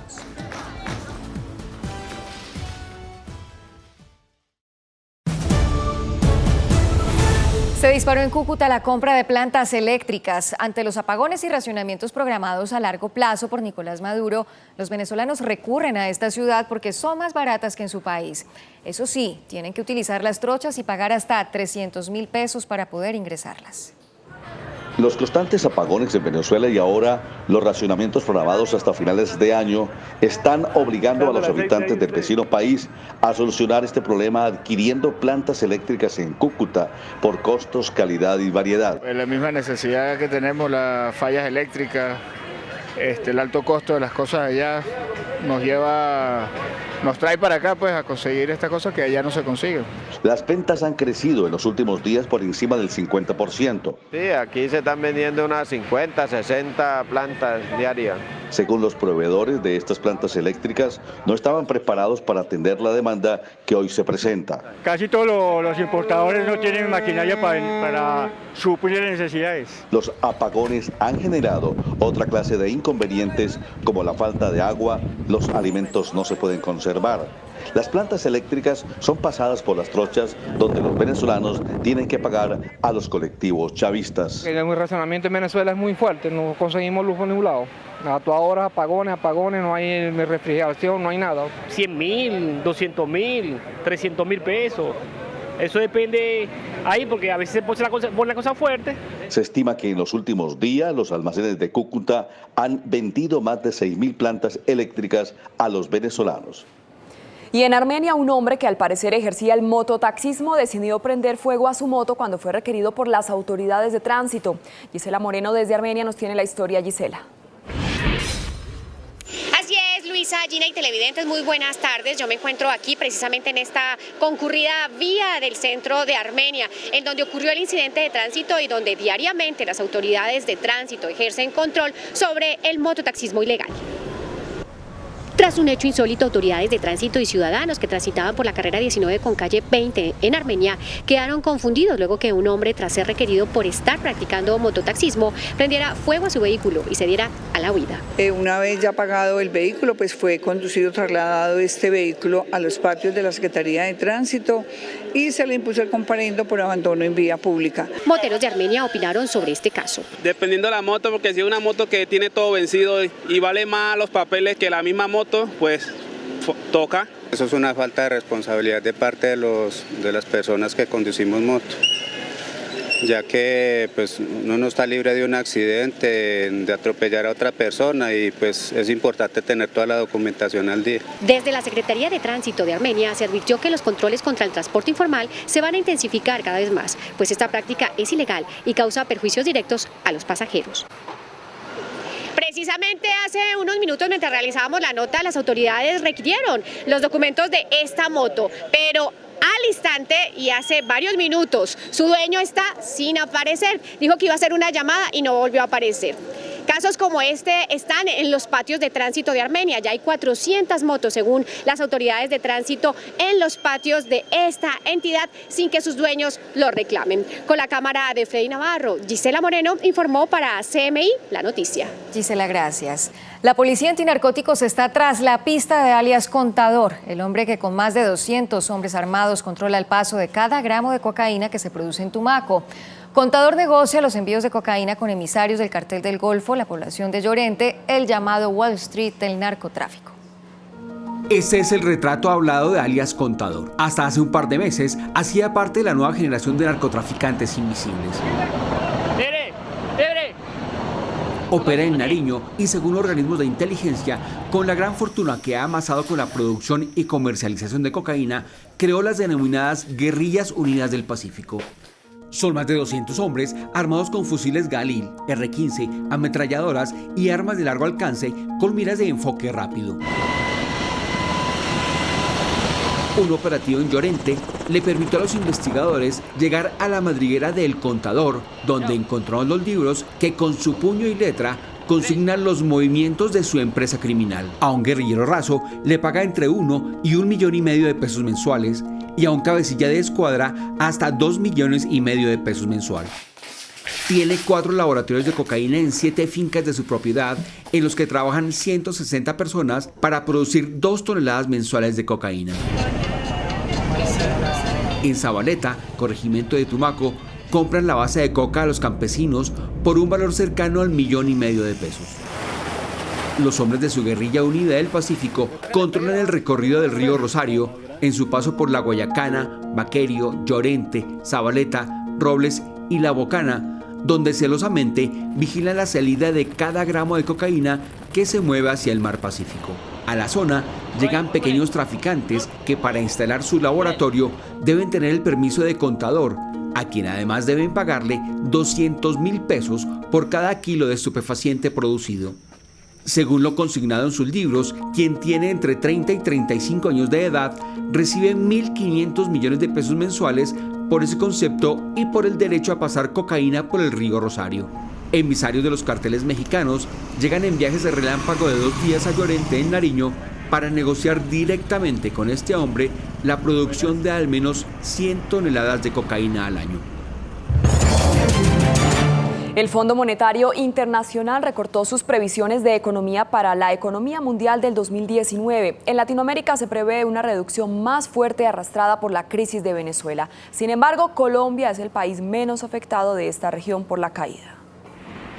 En su último informe, el FMI recordó 0,2% y situó en 3,3% sus previsiones de crecimiento para la economía global en 2019, debido a una desaceleración generalizada, especialmente en las economías más avanzadas, enfrascadas en una guerra comercial o en situaciones de incertidumbre como el Brexit. El fondo redujo aún más su previsión de crecimiento para América Latina, que con 0,6% menos se proyecta en un 1,4% para 2019, arrastrada por el lastre considerable que representa la crisis en Venezuela, que proyecta una caída del 25% de su economía para este año y mantiene una hiperinflación sin precedentes de 10 millones%. Sin embargo, la economía colombiana es la mejor librada en el último informe del FMI, que pronostica que el país solo retrocederá 0,1% en un avance del 3,5% del PIB en 2019.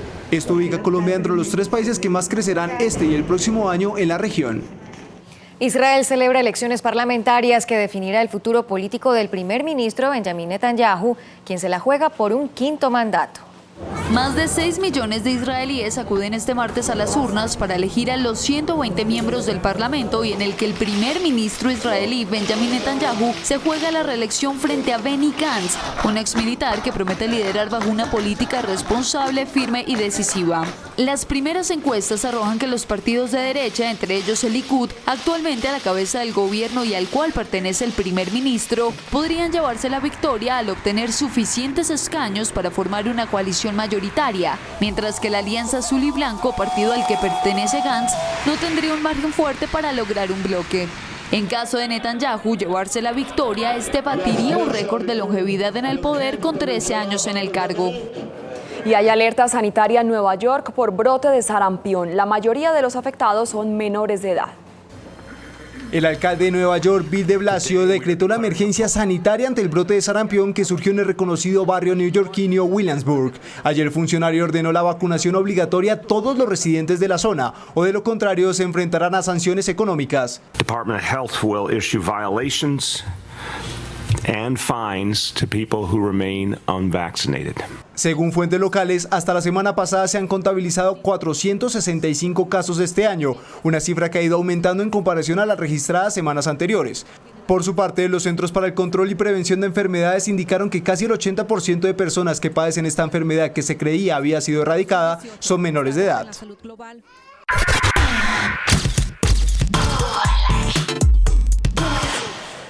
Hola, muy buenas tardes para todos ustedes. Bienvenidos a las noticias del entretenimiento.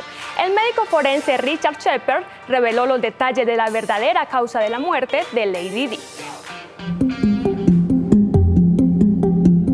Luego de más de 2 décadas, el misterio en torno a la muerte de Diana, la princesa de Gales, toma un nuevo rumbo.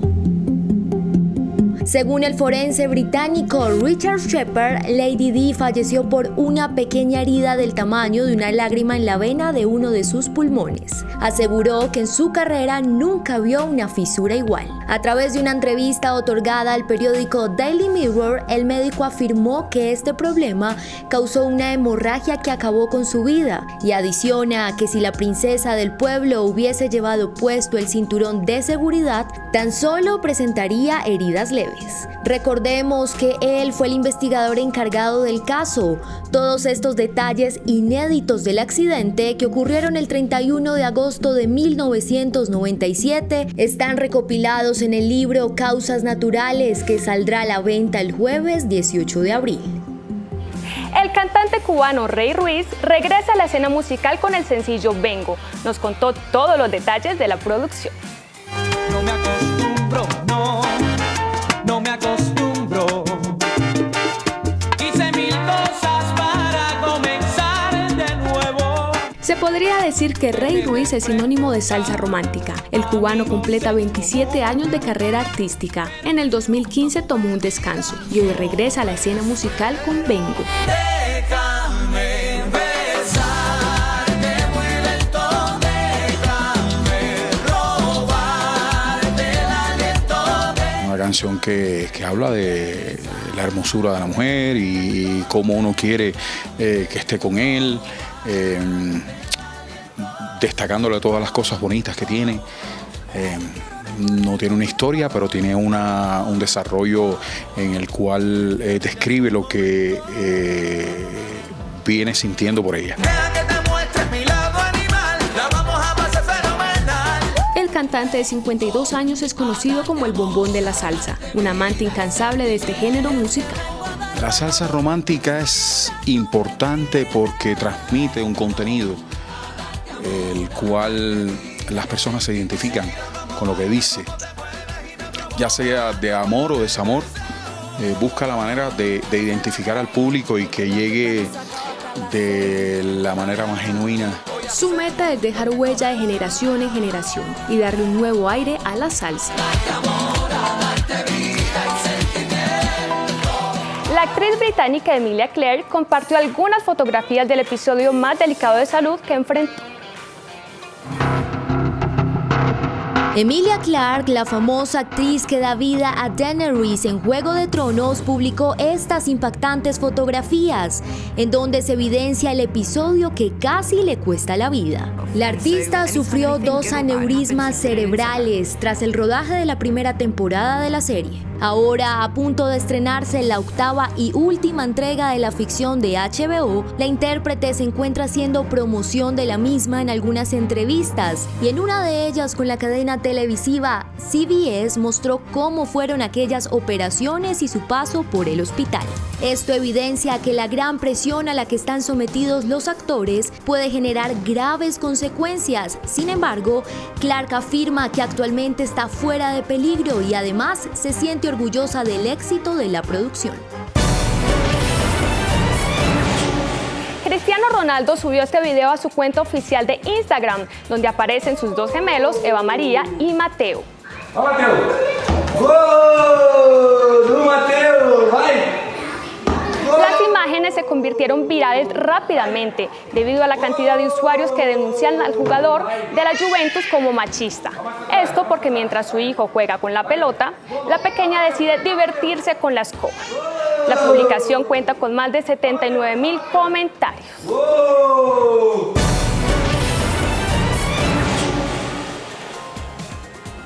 Y ahora una de las propuestas de matrimonio más singulares que se ha visto en nuestro país.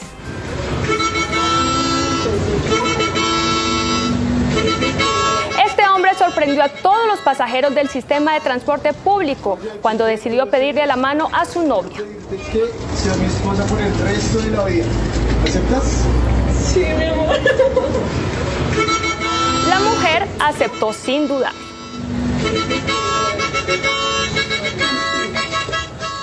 Muy original. Los duques de Sussex arrasan en Instagram y establecen un nuevo récord. El boom de las redes sociales también cautivaron a los duques de Sussex. Meghan Markle y Harry abrieron su cuenta oficial en Instagram. Inmediatamente los números de sus seguidores se dispararon. Su perfil rompió un importante récord. Se convirtió en la primera cuenta en ganar millones de seguidores más rápidamente. Según el sitio web de los récords Guinness, la pareja alcanzó la meta del millón en solo 5 horas y 45 minutos. A 6 días de su creación ya tiene 9 publicaciones y más de 4 millones de seguidores. Meghan Markle y Harry comparten sus labores y las últimas noticias con el mundo entero. Y una vez más, Justin Bieber genera polémica. En esta oportunidad desató un escándalo en redes sociales. Al parecer, Justin Bieber ve en el artista canadiense Shawn Mendes un gran rival. La revista Observer nombró a Mendes como el príncipe del pop al ponerlo en la portada de su nueva edición, la cual destacó al cantante por ser un fenómeno del pop en la actualidad. Con esto, Justin no quedó muy contento, al parecer no quiere compartir este título, o al menos así lo manifestó a través de este comentario. Vas a tener que romper más récords para quitarme el trono, amigo. Pero si quieres podemos jugar hockey, aunque me han dicho que no eres muy bueno. La publicación provocó críticas, pues los usuarios lo tildan como arrogante. Luego de más de 1 millón de reacciones, Bieber se pronunció insistiendo que se trataba solo de una broma.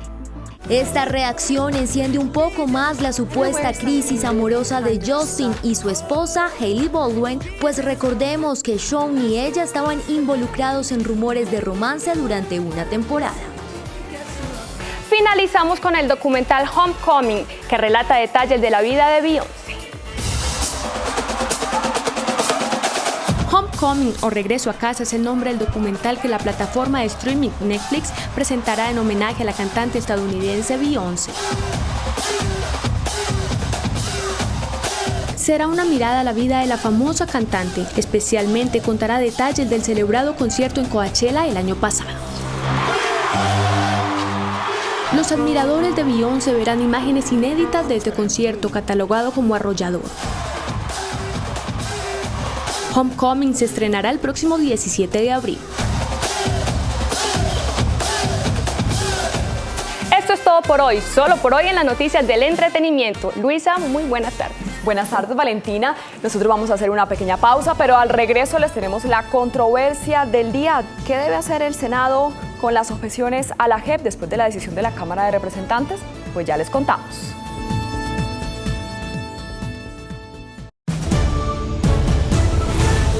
Continuamos en CMI, emisión del mediodía.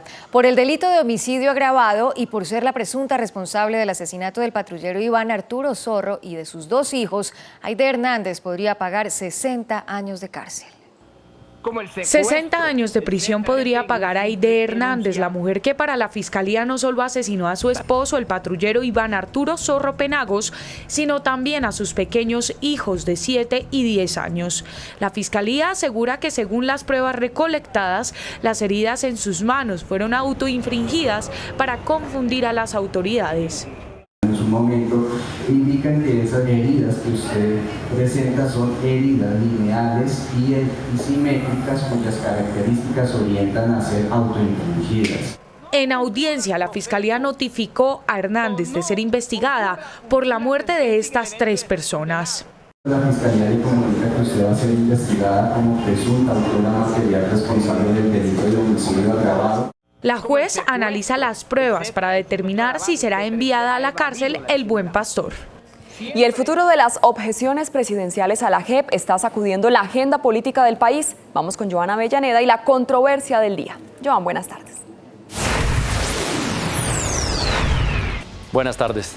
Tras la decisión de la Cámara de Representantes de rechazar las objeciones del gobierno a la ley estatutaria de la Jurisdicción Especial de Paz, le corresponde el turno de decisión al Senado de la República y por ello le consultamos a nuestros seguidores el tema con la siguiente pregunta.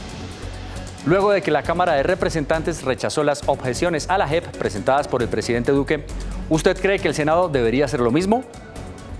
El 71% considera que sí, el 29% cree que no. Hasta el momento hemos registrado 1.336 votos. Veamos ahora la opinión de nuestros televidentes en la cuenta de Twitter @CMI La Noticia y en la cuenta de Facebook del Canal 1. Por aquí está Pablo que dice sí, ese es un acuerdo en el contexto de una guerra y así fue declarado exequible por la Corte Constitucional. Celia nos dice no, porque los senadores son hombres, mujeres de más sabiduría y no son títeres de la Cámara ni de la JEP. Y por último Alexander que dice no sé y no me interesa. Hay opiniones para todo en este tema. Sigan opinando y votando con el hashtag Controversia del Día en @CMI La Noticia y @Canal 1 Colombia. Mañana analizaremos un nuevo tema. Sigan con más información en CMI, emisión de mediodía. Joan, gracias.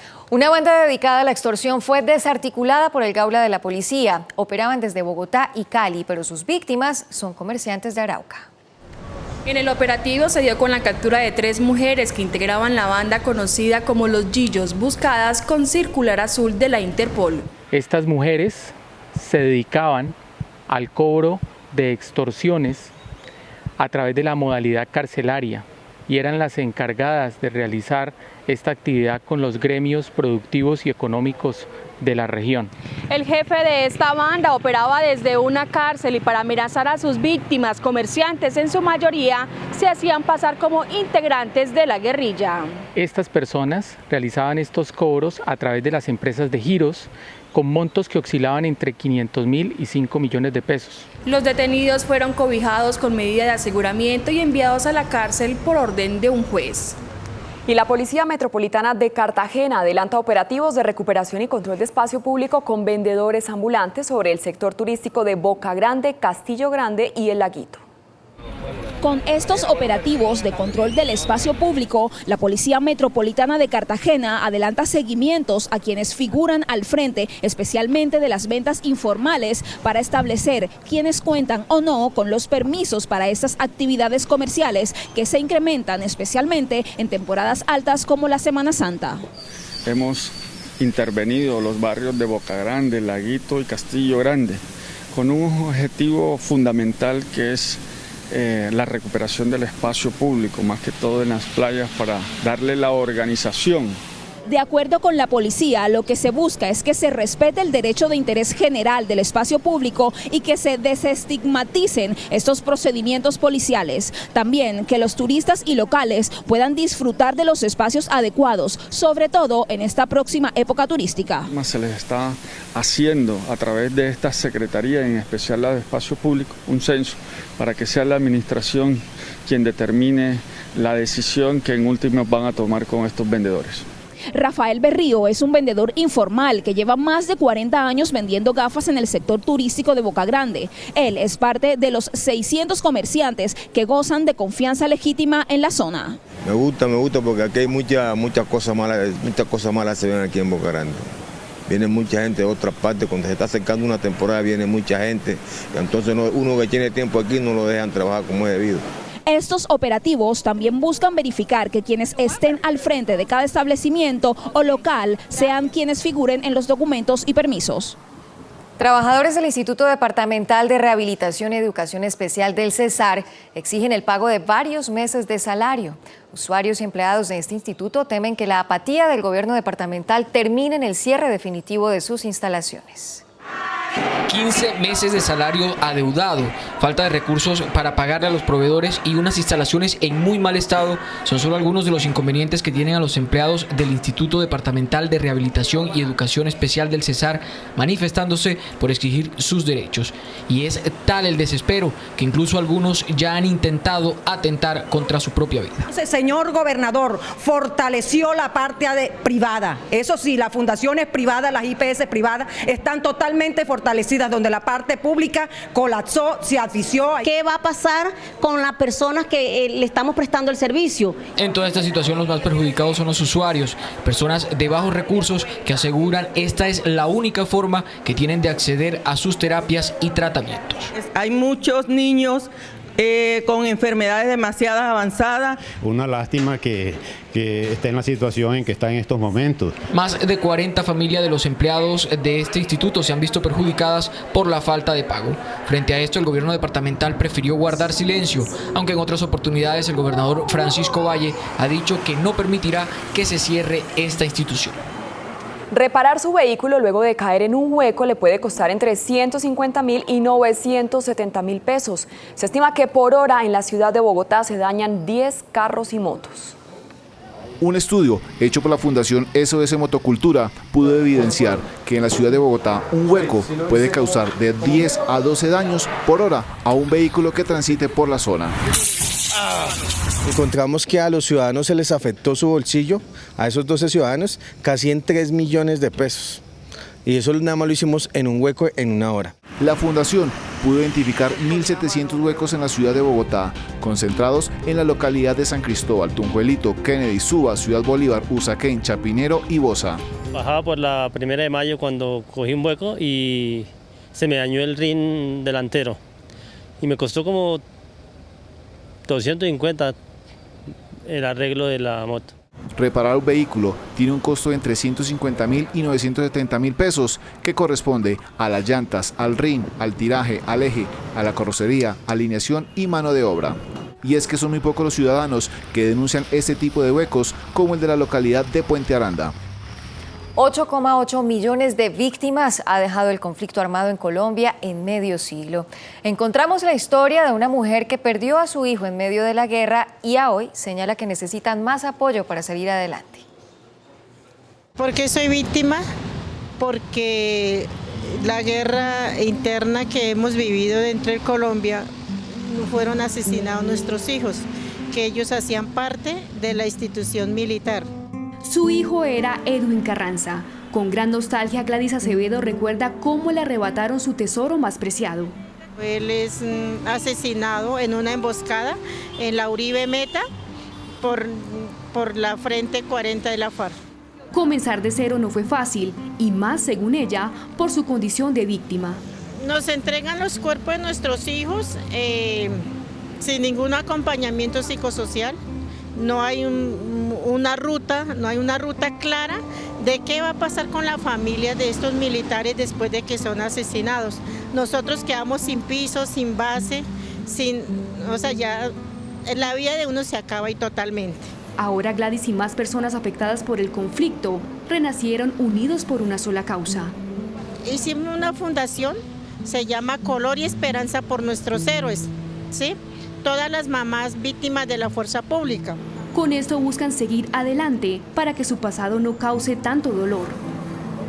Diabetes e hipertensión son las enfermedades que en los últimos 2 años están padeciendo los colombianos. La clave de la prevención es la buena alimentación y la actividad física. ¿Se ha preguntado de qué se enferman los colombianos? Que sufrimos de la diabetes, que sufrimos del cáncer, que subimos. Hace 40 años yo no conocía ninguna enfermedad de esas. De la diabetes, porque come mucho azúcar. Se enferma de mucha gripa, hay mucha contaminación. Según las estadísticas de los hospitales del país, los colombianos en general padecen de enfermedades crónicas. Las enfermedades cardíacas, hipertensión, accidentes cerebrovasculares, diabetes. El estrés es una de las señales de alarma. Esto obviamente agrava todo el resto de las condiciones. Hay personas que por el estrés tienen muchos dolores de cabeza o por el estrés tienen problemas de colon irritable o gastritis. Para prevenirlas, la actividad física y la alimentación son la clave. Comer bien, hacer actividad física por no consumir alcohol ni tabaco y obviamente todo lo que tiene que ver con una alimentación sana. Las enfermedades respiratorias también son las más comunes por esta época y posiblemente hasta finales de mayo. Un juez federal de California dictó una medida para que el gobierno de Estados Unidos no obligue a los migrantes centroamericanos a esperar en México mientras obtienen una respuesta de asilo. Desde el pasado enero, la policía fronteriza estaba habilitada para aceptar peticiones de asilo y luego devolver a los migrantes a México, para que esperaran que el caso llegara a juicio. Esta práctica, según el juez, debe parar. La sentencia busca poner fin a los protocolos de protección al migrante diseñados para los solicitantes de asilo que no son mexicanos y que buscan entrar a Estados Unidos por la frontera con México. La política sancionada, bautizada por el propio Trump como Quédate en México, tenía como objetivo detener los grandes flujos de migrantes en las fronteras y evitar que fueran puestos en libertad en suelo norteamericano, pero ha afectado a más de 300 migrantes desde el comienzo de año. La prohibición entrará en vigencia este viernes y se suma a la lista de fallos judiciales en contra de las radicales políticas migratorias del presidente Trump. 7 personas murieron en Sudán durante las manifestaciones que piden la destitución del presidente Omar al-Bashir. Miles de manifestantes continúan frente a la sede del ejército Sudán para exigir la renuncia del presidente Omar al-Bashir, luego de un tiroteo que dejó al menos 2 muertos y decenas de heridos. La manifestación ha cobrado hasta ahora la vida de más de 6 personas. Las milicias del régimen intentaron dispersar la marcha disparando, pero el ejército respondió protegiendo a los manifestantes. Los ciudadanos además piden la renuncia al mandatario sudanés, quien lleva 3 décadas en el poder, como respuesta al intento de aumentar el precio del pan, pero también a raíz de la escasez de combustible y dinero en efectivo. Una playa turística en Tenerife, España, ha estado cubierta de grandes franjas de plástico que llegan del Océano Atlántico. Todos los días el mar expulsa la basura a esta playa. Por la contaminación, miles de animales marinos están muriendo. Según las Naciones Unidas, la contaminación está aumentando y en 2050 podría haber más plástico que peces. Este material tarda al menos 400 años en descomponerse. Hacemos una breve pausa y al regreso espere lo bueno, lo malo y lo feo. Ya volvemos.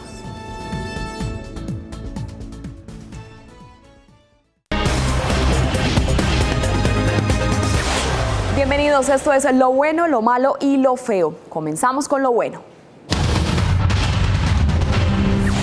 El operativo de la policía que permitió recuperar 636 celulares, 60 bicicletas, una motocicleta, 6 carros, computadores y 2 relojes de alta gama. Algunos de estos elementos ya fueron entregados a sus dueños.